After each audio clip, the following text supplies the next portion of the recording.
Bom dia, meu povo! Boa segunda-feira para vocês. Cá estamos para fazer um cafezinho bem petititinho, ó, com uma xicrinha de abacate. Sorrindo. É claro que não tem café, não tem absolutamente nada nisso daqui. No Café com Beckler de hoje, que eu vou falar de 3 jogos: Newcastle, Manchester City, Bayern e Atlético de Madrid, Real Madrid. Nomes um pouco criativos aqui hoje. Madrid, Bayern. Tem nada a ver, inclusive, tá? O Bayern com o Bayer Leverkusen. O Bayern, se eu não estou enganado, é guerreiro em bávaro, em alemão, e Bayer Leverkusen é o nome da indústria farmacêutica do Leverkusen. Ó, eu vou começar com um jogo de Premier League. Newcastle e Manchester City empataram por 1-1 em um primeiro jogo Manchester City pós-Rodri, pelo menos essa temporada, né, com a lesão séria no joelho, não jogará mais. Como era bastante óbvio e não precisava ser muito adivinho, o Kovacic ocupa o lugar dele. Do lado do Kovacic jogou o Lewis, mais ou menos 2 volantes, com o Gundogan mais à frente, Grealish e Bernardo, também não jogou o De Bruyne. Em um jogo que o Manchester City acho que teve muita dificuldade de controlar o jogo, muita dificuldade de se manter no campo de ataque, de evitar o que o Newcastle queria e que gosta muito, que são jogos de ida e volta. Meio campo muito físico do Newcastle, que acho que atrapalhou muito a circulação de bola do Manchester City por dentro. Tonali, Joelinton e Bruno Guimarães. Eu gostei do Joelinton, acho que o Joelinton foi piorando ao decorrer do jogo. Os minutos finais, acho que ele tem boas chances de contra-atacar, de resolver melhor as jogadas e vai muito mal. Mas a potência física dele no meio eu achei muito importante para ganhar metros algumas vezes, para ganhar disputa com os jogadores do Manchester City. Um belíssimo gol do Gvardiol, né? Uma jogada pela esquerda. Acho interessante como é um jogador muito melhorado como lateral. Ele começou muito mal a temporada passada, desajeitado ali. E olha que ele já era no Leipzig, que jogava muitas vezes com 3 zagueiros, um zagueiro pela esquerda, mas a partir do momento que ele tem que passar mais do meio campo, que ele tem que jogar mais em espaços reduzidos no campo de ataque, eu acho que ele começou muito mal. E hoje ele é uma peça ofensiva importante, né? Tipo, bom chute, boa aparição na frente, bons passes e um gol com um drible incluído. Muito bonito o gol do Gvardiol. Em um jogo assim do Manchester City, é muito difícil jogar no estádio do Newcastle mesmo. E o Manchester City, 2 empates consecutivos. Se for contar a Champions, são 3, mas no meio disso teve uma vitória aí de Copa da Inglaterra, Copa da Liga, alguma coisa assim, né? No meio da semana o Manchester City tinha vencido. Mas 3 tropeços nos últimos 4 jogos, Inter, Arsenal, Newcastle. Quando a coisa apertou um pouco mais para o Manchester City, de nível de adversários, o time não esteve assim tão bem, tão resolutivo e tão dominante nesse início de temporada. É um mini sinalzinho amarelo ligado para um time que já foi testado muitas vezes, comprovado muitas vezes e sempre com boa nota. Mas nesses 3 jogos mais pesados, ele teve essas dificuldades nesse início de temporada. Bayern de Munique e Bayer Leverkusen, o jogo tem um resultado de 1-1, mas aqui para mim, mais importante que o resultado, existe uma declaração de intenções que me deixa um muito bom olho do Bayern de Munique e eu acho muito negativo do Bayer Leverkusen. O jogo teve 69% de posse de bola do Bayern de Munique contra 31% do Leverkusen. Finalizações foi 18-3. E olha que o Leverkusen finalizou uma bola do meio campo. Acho que o Boniface achou que era boa ideia. 2 no alvo do Leverkusen, 3 no alvo do Bayern de Munique. Não acertou tanto assim também o alvo. Mandou 2 bolas na trave, não conta como chute ao alvo. Enfim, pela posse de bola, pelo setor do campo ocupado, pelo volume de jogo, o Bayern de Munique deu um passo à frente, conseguiu se impor. O Bayern de Munique atacou bem, estava muito vigilante nos contra-ataques, impediu que o Bayer Leverkusen saísse jogando com qualidade sempre, do primeiro ao último minuto o Bayer Leverkusen não conseguiu sair jogando com qualidade, praticamente não ocupou o campo de ataque do Bayern de Munique hora nenhuma, não teve posse de bola na frente para tentar envolver quase que hora nenhuma. Então eu gosto da postura do Bayern de Munique de, mais uma vez, permitir poucas finalizações, permitir que o adversário leve pouco perigo. O gol sai numa jogada de bola parada que eu acho que é treinada, tá? Que todo mundo vá para o primeiro pau e que deixe 2 chutadores na entrada da área, Xhaka e Andrich. Nessa o Xhaka ainda ajeitou para o Andrich bater com mais ângulo e bateu muito bem. Acho que é mal defendido pelo Bayern de Munique, acho que é bem trabalhado pelo Bayer Leverkusen, mas totalmente travada a saída de bola do Leverkusen.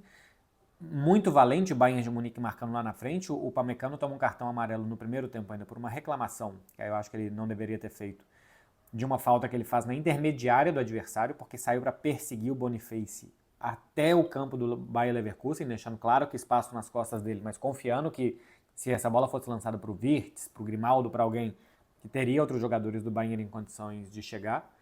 Gostei das soluções do Kompany com bola no pé, colocando Pavlovic, bom organizador no meio, e colocando o Rafael Guerreiro também, que se juntava muito aos jogadores de meio, né? Assim, se juntava no corredor central para deixar a ponta para o Olise. Faltou um pouco mais de contundência ao Bayern de Munique. Acho também que evitou muitos passes e muitas jogadas por dentro para não permitir desarme e contra-ataque.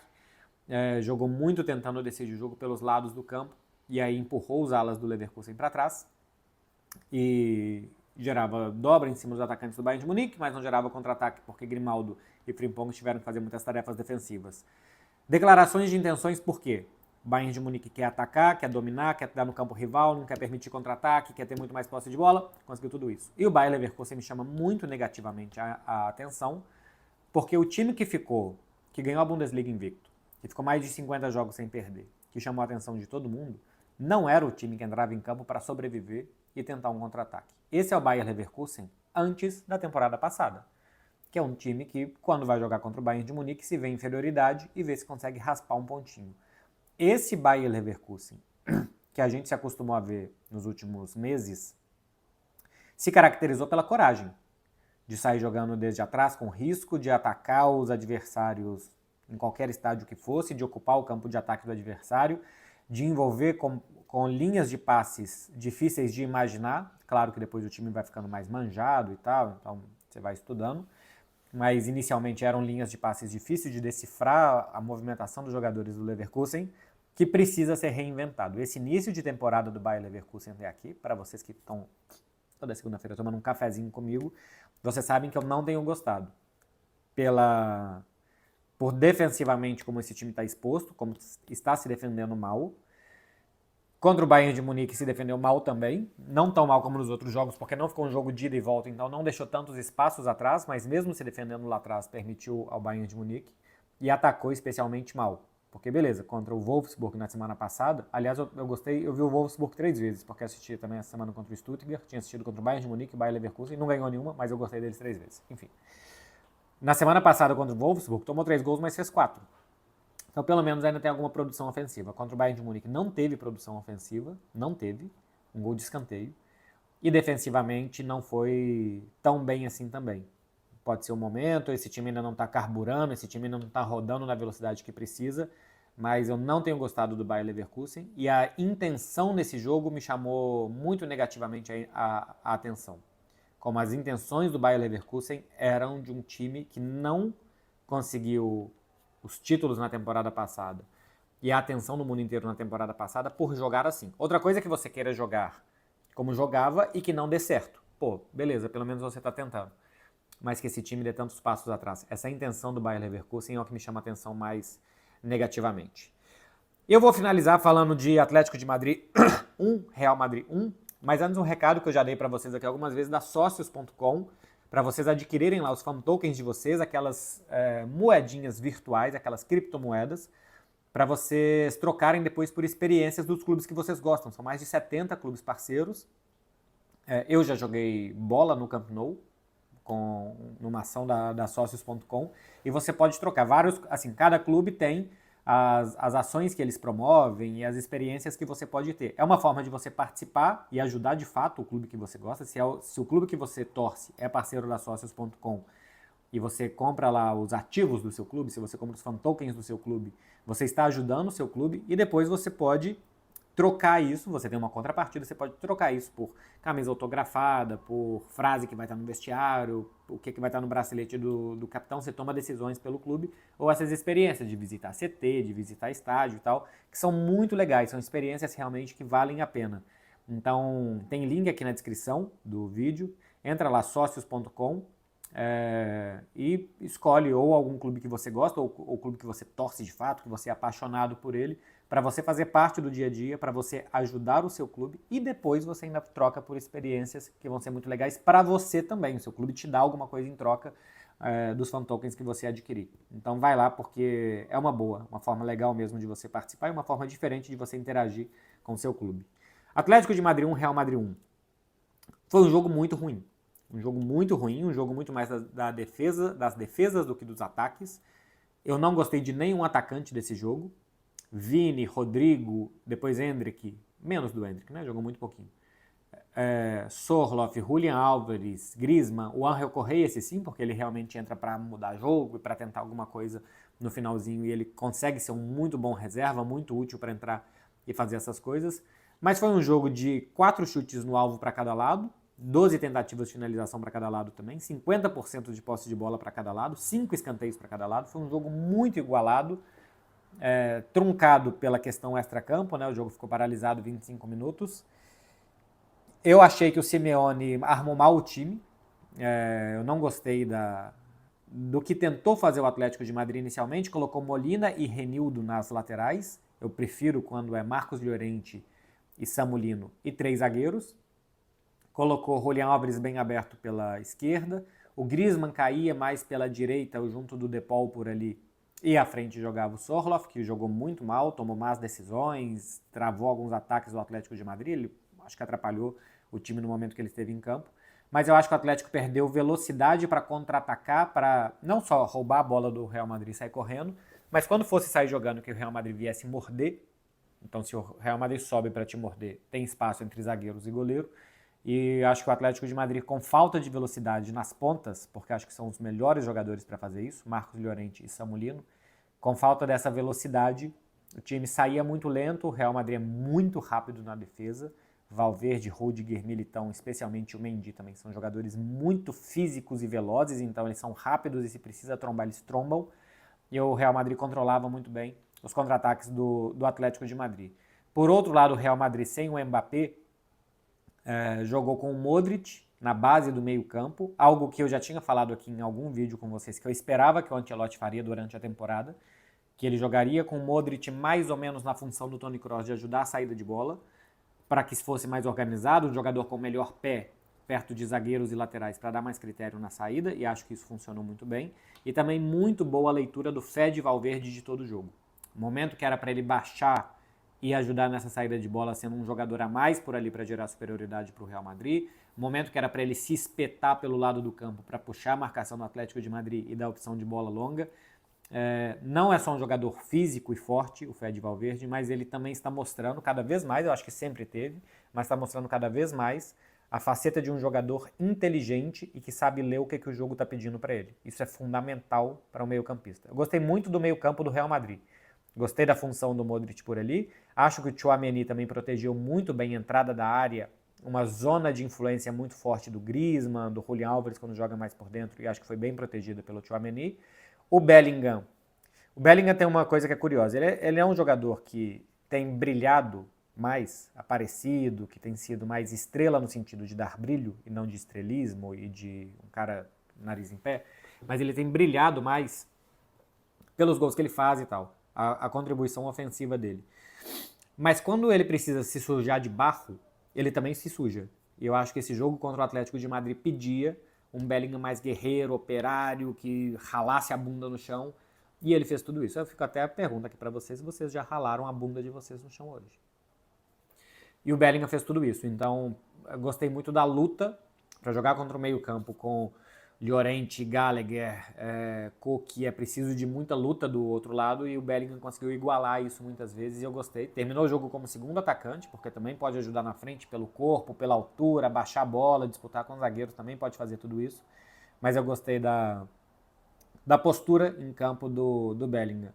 O Real Madrid abre o placar numa assistência do Vini, gol do Militão. O Vini já tem 5 assistências nessa temporada, 3 gols. É o brasileiro nas principais ligas europeias que mais gols participou, com 8. O Rafinha tem 7 participações até aqui. Mas não foi um super jogo do Vinícius, né? Nem do Rodrigo. Acho que do Rodrigo até pior do que do Vini.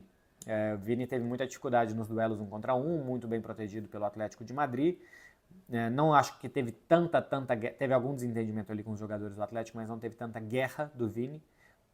Mas teve um jogo discreto, apesar da assistência. Né? Contribui uma jogada decisiva para o gol do Militão, mas a sequência e o volume de jogo do Vini foi razoável e o do Vinícius foi ainda pior. Mas eu disse aqui, na linha de todos os atacantes do jogo, que para mim não foram bem. Entrou o Endrick, tem uma jogada do Endrick que chama a atenção, que é muito parecida à que ele teve contra o Stuttgart, um chute de longe e tal, que acabou resultando em gol. E quando deu certo, eu falei que era errado. Porque o normal é dar errado esse tipo de jogada. É um chute de muito longe, com melhores opções para se continuar a jogada. Daquela vez o Endrick tentou, deu certo, todo mundo falou, olha só a personalidade do Endrick, que moleque foda e tal. Beleza, é verdade, ele tem personalidade, isso eu não duvido, e ele tem qualidade também, porque tem um canhão na perna esquerda, e acabou fazendo gol. Aquela jogada contra o Stuttgart era mais irrelevante. Era o último lance do jogo, se ele manda aquela bola na arquibancada não ia acontecer nada, mas ele tinha linhas de passe muito claras para Vinícius de um lado e para Mbappé do outro.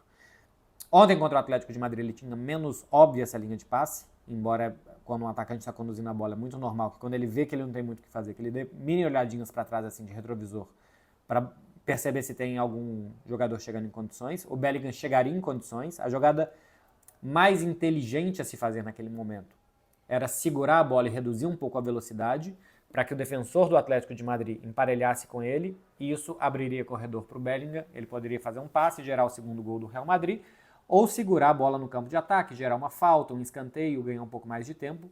Ele tentou repetir, quase fez o gol de novo, porque ele é excelente, ele é muito bom, mas nas duas vezes eu acho que não é a melhor tomada de decisão do Endrick. E o que está acontecendo? Agora ele está sendo criticado porque não passou a bola para o Bellingham e tal, porque não segurou, e da outra vez ele foi aplaudido. O futebol é muito feito de discursos, né? De narrativas. Então se a bola entra é um discurso, se a bola não entra é outro. Eu entendo que seja assim. Nas duas vezes, tanto quando entrou quanto não entrou, eu tento manter aqui uma coerência e dizer que nenhuma das duas é a jogada mais indicada a se fazer. Dentro de campo ali o cara tem que tomar a decisão e a ambição do Endrick, a forma de ser e de jogar e de ver só o gol faz com que ele seja excelente. Vale as 60 milhões que o Real Madrid pagou por ele, que ele joga no maior clube do mundo. Mas também faz com que de vez em quando ele não veja outras opções que ele tem ao seu redor. O jogo fica parado por 25 minutos, uma decisão muito valente do árbitro de parar, mandar todo mundo para o vestiário pelos objetos jogados dentro de campo. Foi muito bem o árbitro, Busquets Ferrer, muito bem, de segurar o jogo, de não perder o controle, de evitar problemas. O jogo era cheio de armadilhas, toda gaveta que ele abria tinha uma ratoeira dentro de campo, e ele foi muito bem, e também muito bem nessa decisão com a torcida do Atlético de Madrid. O Atlético de Madrid tem um problema seríssimo institucional com esses seus torcedores do Fundo Sur, e que ele não quer resolver.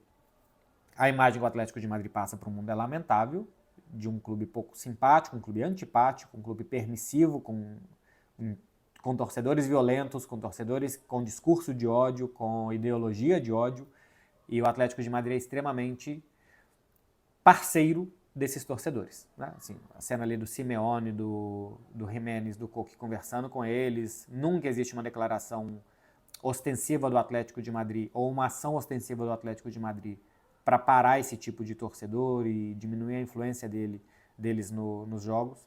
Então o Atlético de Madrid é extremamente conivente com o pior tipo de torcedor possível, e eu acho que isso mancha a imagem do clube mundo afora.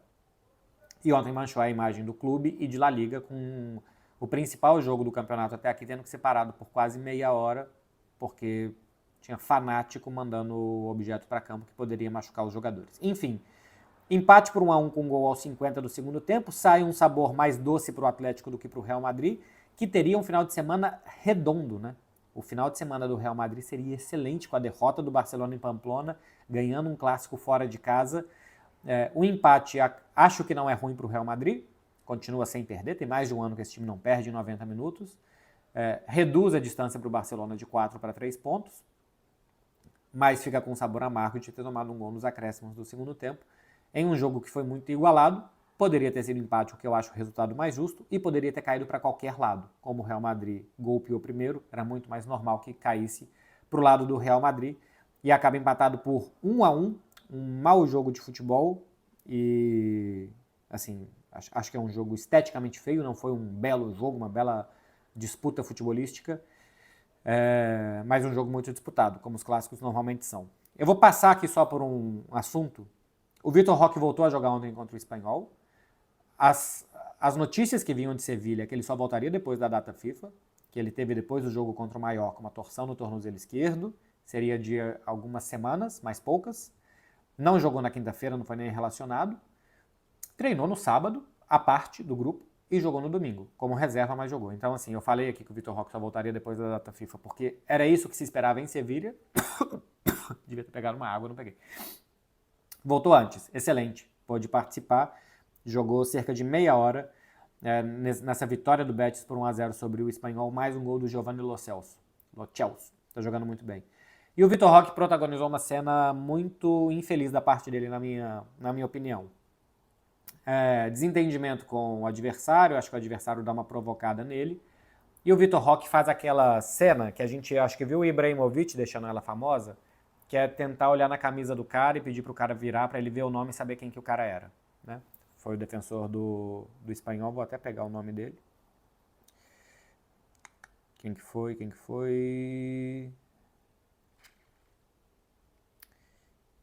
Acho que foi o lateral direito do Espanhol, o marroquino Omar El Hilali. E o Vitor Roque faz essa cena de querer ver a camisa para ver quem que o cara era. Eu não sei, assim, o defensor do Espanhol se falou antes, se provocou antes o Vitor Roque, e ele respondeu, são provocações de dentro de campo, de jogadores, em teoria, nada muito relevante.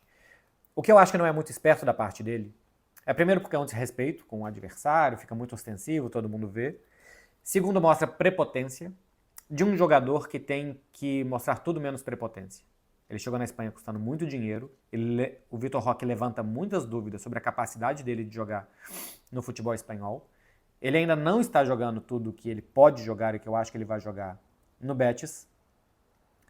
E puxa para ele uma prepotência, olha com quem que você está falando, que ele não está nesse lugar. Eu acho que nenhum jogador deve estar, tá? Quando o Ibrahimovic faz isso com um adversário, eu já acho que é escroto da parte do Ibra, porque ele tem uma personalidade assim, mas beleza. Acho que nenhum jogador deve estar nesse lugar de prepotência. E o Vitor Roque eu acho que sai com uma imagem muito arranhada.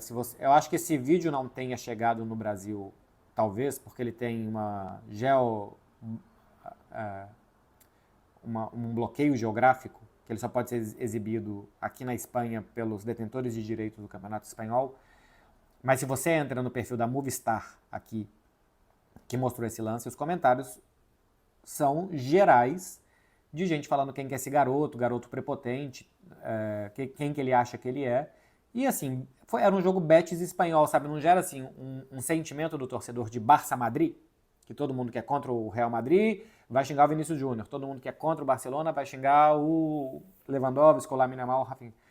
Não, é um jogador do Betis contra o do Espanhol, não são assim clubes que despertam esse tipo de paixão no torcedor comum da Espanha. E o Vitor Roque sai muito mal nessa foto, muito mal.